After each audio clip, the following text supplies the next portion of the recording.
अस्सलाम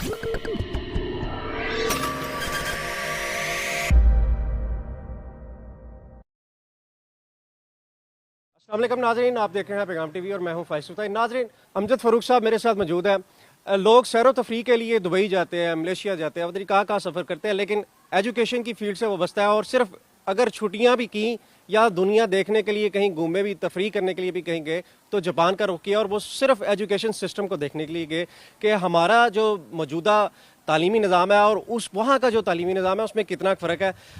बात करते हैं अमजद फ़रूक साहब से कि सर, आप छुट्टियां गुजारने गए हैं और आप जापान चले गए हैं और लोग कारोबार के लिए जाते हैं और आप तालीम के लिए चले गए हैं। जी बहुत बहुत शुक्रिया। मैं बड़ा शुक्रगुजार हूँ पैगाम टीवी से आपका। मेरे पास ये एक अपॉर्चुनिटी आई थी कि इसमें देखा जाए कि जो जापान है वहाँ पे निज़ाम तालीम कैसा है, उसके निज़ाम तालीम को ओवरऑल सर्च करने के लिए, रिसर्च करने के लिए, देखने के लिए। तो ये नवंबर 2024 के अंदर मुझे एक अपॉर्चुनिटी इवॉल्व हुई एंड आई ग्रैब्ड इट। सो वहाँ पे जाके तकरीबन हमने कोई 8 से 10 स्कूल जो हैं वो टोक्यो के अंदर विज़िट किए, जिसमें किंडरगार्टन था, एलिमेंट्री स्कूल था और जूनियर हाई था और हाई स्कूल था। तो जब उनको विज़िट किया तो बिल्कुल ज़मीन और आसमान का फ़र्क देखा वहाँ पे। पाकिस्तान दुनिया में जैसे कि 164वें 65वें नंबर के ऊपर है तालीम के अंदर, जापान 7वें नंबर। वहाँ पे हमने किंडरगार्टन 3 साल से 5 साल की उम्र के अंदर बच्चों को, हर जो माँ बाप है वो अपने बच्चों को दाखिल करवा देता है। 3 साल से 5 साल तक जो किंडरगार्टन स्कूल हैं वहाँ पर किसी तर्ज के ऊपर भी कोई किताबें नहीं हैं। वहाँ पर सिर्फ एटिकेट सिखाए जा रहे हैं, वहाँ पे आदाब सिखाए जा रहे हैं, माशरती आदाब सिखाए जा रहे हैं, और खाने के, पीने के, उठने के, ओढ़ने के, पहनने के, ये इस तरह के आदाब सिखाए जा रहे हैं। जो वहाँ पे सिलेबस और जो करिकुलम डिज़ाइन किया गया है उसके अकॉर्डिंग 3 से 5 साल तक के जो बच्चे हैं उनको सिर्फ एटिकेट सिखाया जा रहा है। कोई बुक नहीं, देयर इज़ नो बुक्स। उनको बुक के साथ कोई इंट्रोडक्शन नहीं है। वो जब एलिमेंट्री स्कूल में जाएंगे तो वहाँ पर, और दूसरा ये है कि उस एज के अंदर जब किंडरगार्टन से वो एलिमेंट्री स्कूल में जाएंगे तो वो एक सर्टिफिकेट देते हैं जिसके अंदर वो लिख कर भेजते हैं कि जी इस बच्चे की ये जॉनराज हैं, ये इसकी टेंडेंसीज हैं और ये रुझानात हैं, कल को ये इस फील्ड में जाएगा।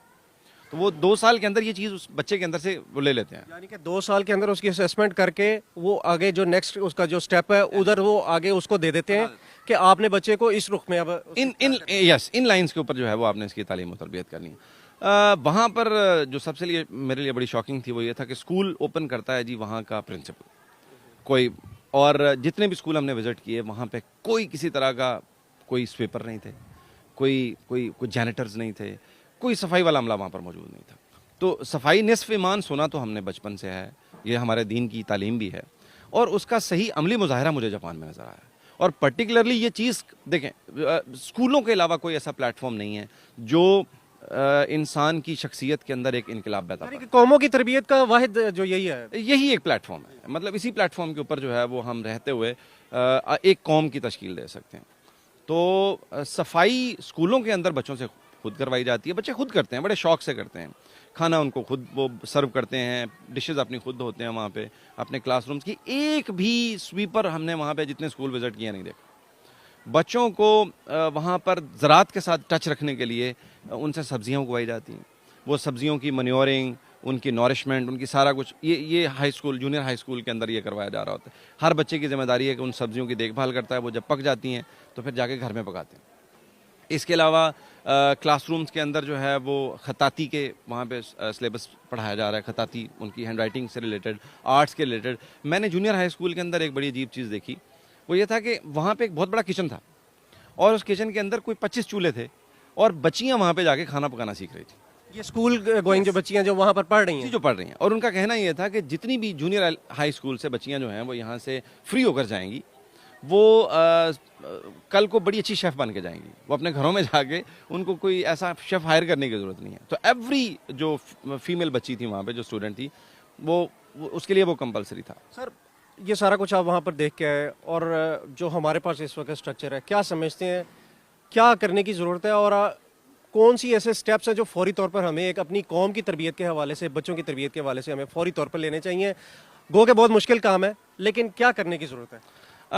मुश्किल नहीं है। जब हम वहाँ पर गए तो हमारा सबसे पहला सवाल यही था, जो हमारी वहाँ पे मेज़बान ऑर्गेनाइजेशन थी, हियान इंटरनेशनल, तो हमने ये कहा कि कैसे पॉसिबल है कि 164वें नंबर से उठ के हम 7वें नंबर को फॉलो करने जा रहे हैं। तो उन्होंने कहा खुशखबरी ये है कि जापान की तर्ज के ऊपर युगांडा के अंदर स्कूल ओपन हो चुके हैं और वहाँ पर इसके अंदर बच्चों के अंदर वो वाकई सही मानों में तब्दीली जो है वो पैदा की जा रही सर युगांडा ही कहा था। है। यस, युगांडा, युगांडा आप सर्च कर सकते हैं इसको। युगांडा के अंदर जापानीज तर्ज के ऊपर स्कूल ओपन हो चुके हैं, मैं रन हो रहे हैं और बहुत अच्छे फ्लॉरिश होकर चल रहे हैं वहाँ पर। तो बुनियादी तौर पे जो मैं समझता हूँ कि हमारे यहाँ जो इदारों को बेसिकली ये एक ट्रायंगल है जिसमें इदारे हैं, माँ बाप है और हमारे उसातिज़ा हैं।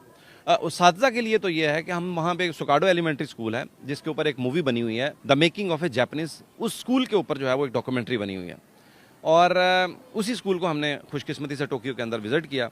तो उनकी प्रिंसिपल साहिबा से मैंने सवाल किया कि हमें ये बताइए कि यहाँ पे उसातिज़ा की टाइमिंग क्या है। तो उन्होंने बताया कि 3:30 बजे बच्चे चले जाते हैं, 5 बजे तक टीचर्स ने रुकना होता है, लेकिन उसातिज़ा यहाँ 9:30 10 बजे जाते हैं। तो हमारी हैरत की इंतहा ना रही कि भाई इतनी डेडिकेशन, क्या वो मजबूरन बैठते हैं? उन्होंने कहा जी कोई मजबूरन नहीं बैठते, वो इसलिए बैठते हैं कि कल को आने वाला जो डे है उसके लिए जो कमज़ोर से कमज़ोर बच्चे हैं उनकी प्लानिंग की जाए, उनके लिए लेसन को प्लान किया जाए कि हमने उनको किस तरह से उस सारे मामलात उनके लिए कल का लेसन किस तरह से प्लान करना है।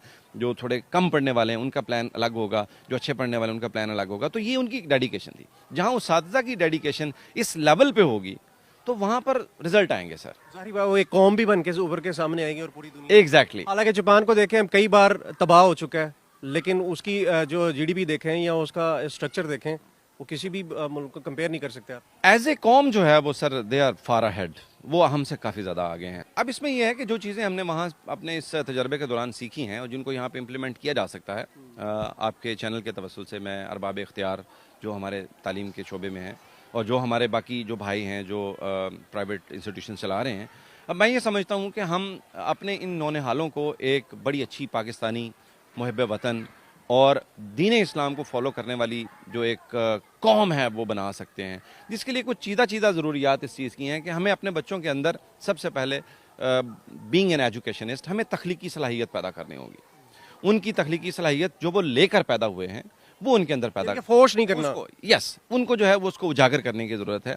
दूसरा ये है कि इजहार राय, कि जो सेल्फ एक्सप्रेशन है, जो बच्चे पूछना चाह रहे हैं, जिसको वो एक्सप्लोर करना चाह रहे हैं, जिसकी चीज़ के बारे में वो अपनी राय रखते हैं, उन राय का इजहार जो है वो बच्चों के अंदर उसको सिखाना चाहिए।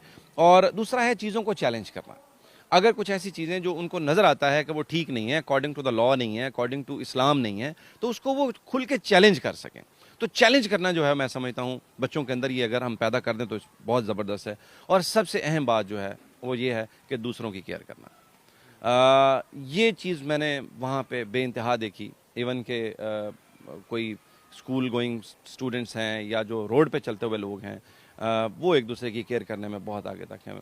तो मैं समझता हूँ कि अगर हम दूसरों की केयर करना सिखा देंगे तो हमारे दीन इस्लाम का ये सबसे अहम पैगाम है जिसका सही मानों में हम इम्प्लीमेंटेशन कर सकते हैं कि दूसरों की ही असल में केयर और उनकी मोहब्बत वही असल में दीन और हमारा वो जज्बा ईमान भी वही है। सर ये सारा कुछ आपसे सुन लिया, जापान भी देख लिया, पाकिस्तान हमने पहले ही देख चुके हैं, क्या करने जा रहे हैं आपने स्कूल में? आप जापान से होके आए हैं तो आपने कौन से ऐसी चेंजिंग्स की हैं यहाँ पर, कौन सी ऐसी इम्प्लीमेंटेशन शुरू कर दी हैं आपने जिससे आप समझते हैं कि जापान तो नहीं लेकिन पाकिस्तान को हम बेहतर कर लें? जी बिल्कुल ऐसा ही है। इसमें हम फरवरी में एक पेरेंट्स के साथ एक ग्रैंड मीटिंग रखने जा रहे हैं, क्योंकि उसमें हमने definitely we have made some plans कि लेकिन हम ये चाहेंगे कि उससे पहले कि हम उन खतूत के ऊपर काम करना शुरू करें जो जापान से हमने सीखे हैं। हम पेरेंट्स के साथ एक ग्रैंड मीटिंग फरवरी के अंदर रखने जा रहे हैं जिसमें हम उनसे कुछ चीज़ों की इजाज़त चाहेंगे, क्योंकि अगर बगैर उनकी इजाज़त के यहाँ पे हम कुछ इस तरह की इम्प्लीमेंटेशंस करेंगे जिसमें बच्चों के अंदर एक सेल्फ रिस्पॉन्सिबिलिटी का एहसास पैदा हो, तो शायद पेरेंट्स की तरफ से हमें कुछ एतराज़ात और रिटेलिएशन महसूस हो, फील हो, या उनकी तरफ से हमें कोई रिटेलिएशन का सामना करना पड़े। तो इसलिए हम ये चाहेंगे कि इसमें पेरेंट्स से भी मेरी दरख्वास्त है और कि वो हमारी जिन खतूत के ऊपर हम बच्चों की तरबियत करने के लिए इरादा करके बैठे हुए हैं और हमने ये इरादा कर लिया है इंशाल्लाह ताला, तो वो भी इसमें हमारा पूरा साथ दें, जिसमें बच्चों की बेसिकली हम तख्लीकी सलाहियत को उजागर करेंगे, इजहार राय को, उनको मुकम्मल तौर पे एक शहरी, एक ज़िम्मेदार शहरी जो है वो बनाने के लिए प्लान हमारा पूरा तैयार है और इंशाल्लाह फरवरी के अंदर पेरेंट्स के सामने रखेंगे, फिर उनकी इजाज़त के साथ उसको इम्प्लीमेंट कर देंगे इंशाल्लाह। सर आपका बहुत शुक्रिया और हम दुआ गो हैं कि जो आपने जापान में देखा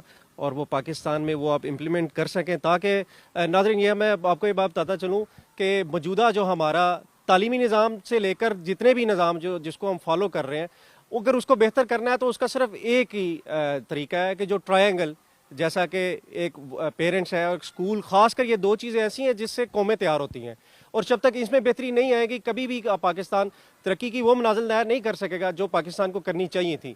हमारे कुर्बो जवार में जितने भी मुल्क हैं जो हमारे से बाद में या हमारे साथ आज़ाद हुए हैं वो हमसे आगे हैं। उसकी बुनियादी वजह यह है कि उन्होंने अपने जो मसाइल थे उस पर उसी तरीके से काम किया जो उनकी ज़रूरत थी।